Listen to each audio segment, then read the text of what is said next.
Big news. The Almanac is officially back. The most exhaustive and comprehensive guide to the 2023-24 college basketball season is available for pre-order now. If you go to cbbalmanac.com, link is in the description below, you can pre-order for just $15.99 or 20% off the sticker price. The format is going to be a little bit different this season. Instead of an 850-page PDF, you'll be getting access to the full site with league-by-league PDFs available for download. The preview will be live on September 20th, so you have until then to be able to get your pre-orders in. So for insight for all 362 Division I teams, from their head coaches and the experts that cover them, make sure you hit that link. It's the Field of 68 Offseason Grades, and today we talk about one of my favorite teams in the country last year, Rob, the Xavier Musketeers. Gone are a lot of the reasons they were one of my favorite teams in the country. Colby Jones, Jack Nunge, Sule Boom, Adam Kunkel, Kai Tandy, and a couple other role players.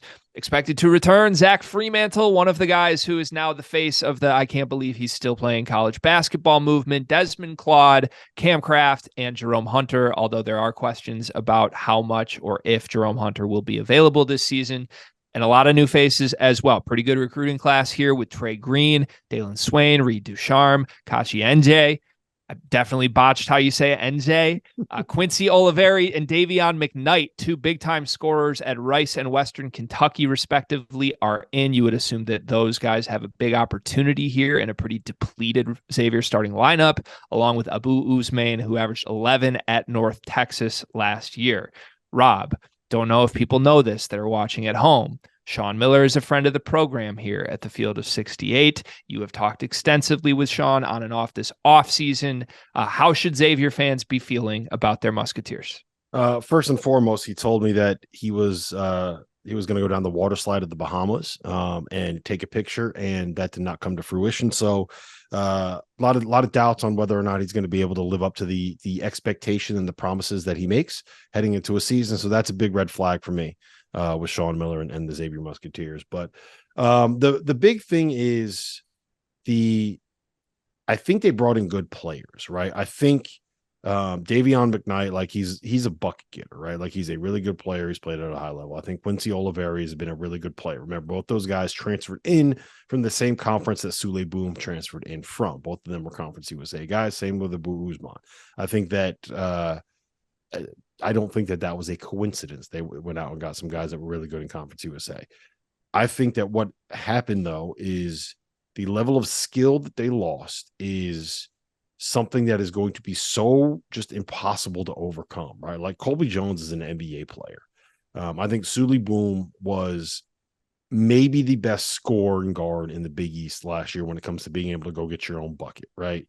I think that having a 7-foot, 260-pound center that also happened to be a 40% three-point shooter, like you just can't overlook the amount of space that created alongside the likes of those two guards and Zach Freemantle.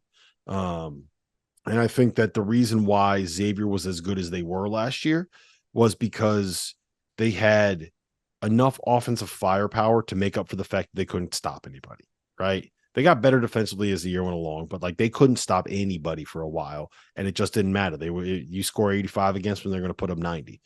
And I don't think that they have that this year. What they do have is a team that is going to be better defensively, right? That's just going to be a natural byproduct of losing a guy like Jack Nunge, losing a guy like Sule Boom, and replacing with guys that are a little bit more athletic, tougher, more physical.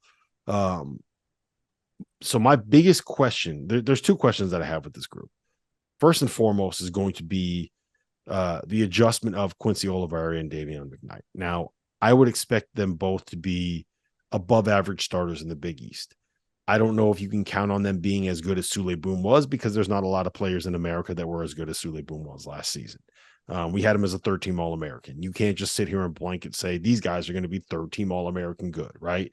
I don't think you can expect either of them to be as good as Colby Jones, because there aren't very many guys that are first-round picks that anywhere in college basketball. So how well those two acclimate and just how good they end up being, I think is going to be really important. The other thing that's going to matter, what kind of step does Des Claude and to a lesser extent Cam Kraft take? Sean's been raving about those two. Like he raved about them last offseason. He's been raving about them this offseason. He thinks they are very, very good players. Des Claude to me is we can kind of get into it. I think he's the X factor for this group simply because I think he's the most talented player on the roster when it comes to NBA potential, when it comes to switchability defensively, when it comes to being a playmaker, being a guy that at like 6'6" and 220 pounds, he's exactly what you look for in terms of like that connective piece, that connective tissue, who also happens to have NBA caliber talent. So I think that what he turns into this season is going to be incredibly important for Xavier. And then obviously like Zach Freemantle, you need him to be the best version of himself. Sean and him butted heads last year. It was a little bit like oil and water trying to mix together at the start of the season. They figured it out. They were able to get on the same page, and like the level of competitiveness that Zach Freemantle plays with, once you can kind of harness it, like that's the shit that Sean Miller loves. Like he wants guys that are gonna compete and try to win like that. So those things are all going to matter. Obviously, Jerome Hunter, the situation with his health is that's going to have an impact on the season. I don't think at this point, at the time that we were recording this in early August, there's no way that we can know, because there's no way that Xavier knows. There's no way that Jerome knows. There's no way that the coaching staff and the medical staff can know. You just can't know. What you got to hope for is that he's able to get healthy and he's able to find a way to come back and play this season. And if he does, it'll be a boost. If he doesn't, you got to hope that he ends up being his health is what matters here first and foremost. So that's a long-winded way of saying that there's a lot of moving parts when it comes to this Xavier team.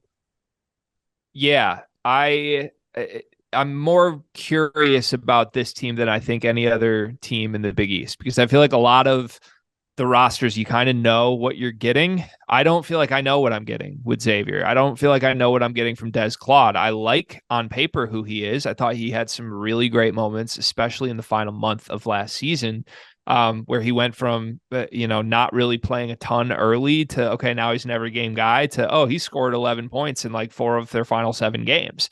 I think that bodes well. I still question his shot a little bit. He didn't shoot it well from the free throw line or from 3 last year, and I don't love guards that can't shoot. But if there's any upside there at all, then I think he has a really nice opportunity here on a roster that really needs someone to step up and be a go-to guy. I think I would look at their transfer ads. Honestly, I would look at them if it wasn't Xavier, if it wasn't Sean Miller. I would be more skeptical of them. Like I just would see Davion McKnight and Quincy Oliveri as guys that I don't expect to be like go-to guys on a good team. The problem is I would have said the same thing about Suli Boom, and he was incredible. He's one of my favorite guards in the country, and they're coming from a very similar spot, 2 guys from the same conference. So at a broader level, this might be a cop-out, but at a broader level, man, going back through Sean Miller's career, he's had 3 seasons out of, I don't know how many total, probably like 19, 18 years as a college coach. 3 seasons, he hasn't won 20 games. That's insane. Like, and I get he was at Arizona for a lot of them, but like he just is so consistent at putting together good regular season teams that I have a hard time looking at the pieces this team has and thinking they're not at least going to take care of business against the lesser tier in the Big East and find a way to win 20 games and be competitive. So that is, I think, a good segue into expectations, Rob. That's my expectation for this group.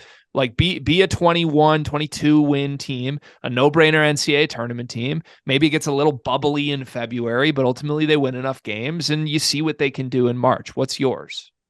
It's similar. I don't think that they have enough to be able to compete for a Big East champion. They competed for a Big East championship last season, right? I don't think that they have enough to be able to compete for a Big East championship this season. And that has everything to do with what Marquette and UConn has coming back and what they are going to end up being. I think both of those teams are top 5 teams this year. I think Creighton is a tier above Xavier.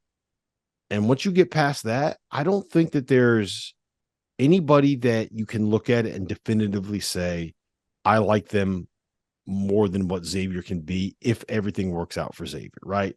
I think that Villanova, there are very real questions that have to be answered about their point guard play and, frankly, Kyle Neptune. I think when it comes to Providence, there are very real questions that have to be answered about, like, okay, will we get the best version of Cam English this year? And what's going to happen with that coaching change? I'm bullish on both of those teams, but I'm not going to sit here and say, like, I'm going to bet the mortgage on them being top 15 teams in America, right? I'm not going to bet the mortgage on Xavier being top 15 team in America. I think that they're right there. Like, so if you have to tier the Big East, right? I think it's UConn and Marquette, tier 1A, Creighton, tier 1B. Then I would say that Providence and Villanova are in that next tier, and then St. John's and Xavier are in the tier after that. So I think for Xavier, as long as you finish in the 4 to 7 range in the Big East, you're going to be right around 500 in the conference. You should get to right around 22, 23 wins. You should be an NCAA tournament team. Maybe you're a 10 seed. Maybe you're an 8 seed. Maybe you're a 6 seed. I think it's all going to depend on how well you do in the Big East and how well the Big East does non-conference play. But that's what I would expect. In terms of what they look like, I would expect them to be much better defensively while taking a step back a little bit in terms of being like one of these elite top 5, top 10 offenses in America. I think they're going to see, last year they were top 10 on KenPom in offensive efficiency and outside the top 70 in defensive efficiency. And I would expect it to be more like top 30-ish on both sides of the ball, which means they're going to be a really good team. Yeah. Yeah, I agree. I think we're on the same page as far as how good this team can be next season. And there is some upside here that there might not be with other teams we have question marks on. You gave your X factor earlier. You said it was Des Claude. I'm going to go Davion McKnight. I just think if I had to pick out one of the additions that I am highest on, it would be him. I think there is a chance that he can be Diet Sully Boom from last year. I don't think he's going to be better, but I think he could be like a 13, 14 a game guy for Xavier every single night. And I think they need that also. Like, I think I'm more confident it would be one of the guys who has been a volume scorer before than I am that Claude's going to step up and be an alpha on this team. There's also like, I mean, this team was so good offensively. The counting numbers kind of inflate themselves here, but like Zach Freemantle, I feel like we forget he scored 15 a game for this team last year. Like, he shot 64% from 3. Right. Like it's not sustainable, but there's a world where Freemantle is just like a 20 a game guy. It's probably not a world I want to live in, but there's a world where it happens. Let's do official grades here. What are you giving Xavier? I think that I would give them a B+. And I don't know, like, the big thing for me is like, what can you control that happened this offseason, right? You can't control Colby Jones leaving for the NBA because that was always going to happen. You can't control the guys that are graduating because they're always going to graduate. And you can't control Jerome Hunter's health. Like, there's nothing you can do about that. What you can control is who you bring in. And I think that they brought in about as much as you could ask for, and like realistically ask for, in terms of the backcourt with Oliveri and Davion McKnight. I think both those guys are really good. And you got Zach Freemantle back, and you got Des Claude back. And there's a lot of programs that did not get the two like most important players that you could realistically get back. So I would give them a B+. I think in a perfect world, right? You're also like, maybe you're getting that next tier up instead of someone like a Davion McKnight. Maybe you're getting Max Abmas. But I don't know how much more you could realistically have asked of Sean Miller. And so I'm going to give him a B+. Yeah, that's where I keep going back to. I have fluctuated over the course of this phone call or Zoom call. I've gone from a C to a D to a C to a B back to a C again. I've landed at a C- for this group. And I'm comparing this to when I gave my own Michigan Wolverines, Rob. I gave them a D+. That was also a team that lost everybody and added some pieces. The difference is I actually like Michigan has Olivier Kamwa. We know he's going to be a good starter. We don't really know for sure that Xavier got someone who's going to be a good starter in the Big East. Like, we would be surprised if McKnight wasn't. We'd be surprised if Oliveri wasn't. But like, there's not a no-brainer guy they got from a high major in a portal that can step on the court and you know what you're getting. And that's scary. I think that deserves to be dinged a little bit. Like Sean Miller is a great recruiter, and they were involved in some big portal recruitments that ended up not happening. Like I would feel a lot better about this team if there was just one no-brainer good starter that they added from the portal. So for that, it's a C- for me. I also think like I don't ding them for this, but Colby Jones is one of those guys like there was a world he could have came back to Xavier. He was a early second round pick. A lot of people projected him first round. He ended up falling a little bit. I don't blame him for that. Like he's a guy that probably just set his mind on going, but man, does this team look a lot differently. And I think there's an alternate universe where both of those things happen. Colby Jones is back and you get a no-brainer high major starter from the portal. Then we're feeling a whole lot different about Xavier. And we are talking about them in that group with Marquette and with UConn at the top of the league. So, yeah.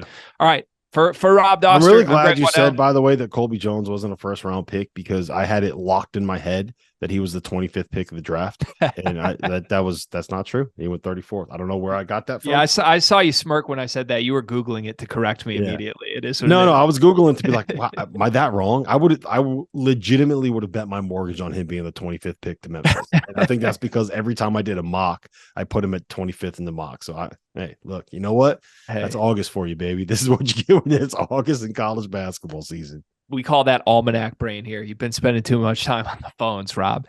Anyways, for this brain dead man right here, Rob Doster, my name is Greg Waddell. You can watch all of our Field of 68 off-season grades videos on the YouTube channel. Click subscribe while you're over there. Jump in the comments. Tell us we're idiots or tell us you love us. Either way, we appreciate you. We'll see you next time. Our partner for today's episode is Athletic Greens. I started taking AG1 during the college basketball season, and I loved the impact that it had on my energy levels. I'm a big coffee in the morning guy, but by the time that the afternoon would hit, I needed another boost. AG1 helped me tremendously, especially on those days when I didn't want to get up off the couch and go hit the gym. Their tagline is AG1 is comprehensive health and the power of habit in one. And man, that could not be more true. It's nearly impossible to eat and drink in a healthy manner in the month of February and the month of March when you are in my business. And AG1 was exactly the supplement that I needed to improve my gut health and cover my nutritional basis for the day. I've continued that into April. I've continued that into May, and I'm going to continue that the rest of the summer. All I have to do is mix a scoop of AG1 with some water or maybe add it into a smoothie, and I'm ready to go. Do it after lunch, and you'll be ready to go for the rest of the day. If a comprehensive solution is what you need from your supplement routine, then Athletic Greens is giving you a free 1-year supply of vitamin D and 5 free travel packs with your first purchase. Go to athleticgreens.com/field68. That's field68, FIELD, the number 6, the number 8, and you can get yours now. So check it out and help support this show. Thanks.